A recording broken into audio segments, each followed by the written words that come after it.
السلام عليكم. في مفاجأة كبيرة النهاردة، نادي البنك الأهلي بيفوز على النادي الأهلي 4-3 في الدوري الممتاز. السلام عليكم، أهلا بكم في حلقة جديدة. اسمي علاء محمد، ولو أول مرة بتشوفنا اعمل لايك للحلقة وسبسكرايب للقناة وفعل الجرس علشان يوصلك كل جديد. ويلا نبدأ.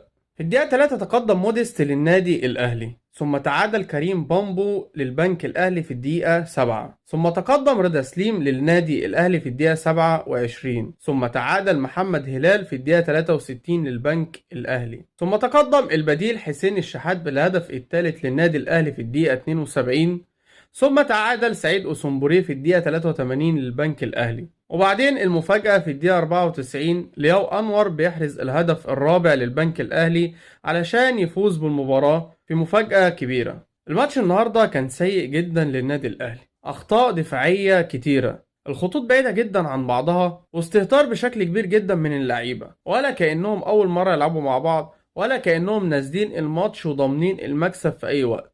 على الجانب التاني كابتن طارق مصطفى عمل ماتش كبير جدا، قدر يستغل حالة الأهلي السيئة ويفوز بالماتش. أنا شايف إن من أولويات النادي الأهلي في التدعيمات هو 2 مدافعين سوبر، واللي أكد كلامي هو الكوارث الدفاعية اللي شفناها النهاردة. كمان نضيف على ده غياب عبد المنعم عمل تأثير كبير جدا، ما بالك كمان لما يمشي. الخسارة بتاعت النهاردة طبيعية جدا، مفيش فريق بيكسب على طول، وكويس إنها جت في ماتش زي ده، ما جاتش مثلا في دور إقصائي في دوري أبطال أفريقيا. وعجبني أكتر كولر في تصريحاته بعد الماتش، قالك أنا بتحمل الخسارة كاملة، وبتحمل توظيف عمر كمال، واللاعب مش متحمل أي شيء من خسارة النهاردة. واعترف كمان إن كان فيه استهتار كبير جدا من اللعيبة. عرض لك للنادي الأهلي ومبروك لفريق البنك الأهلي.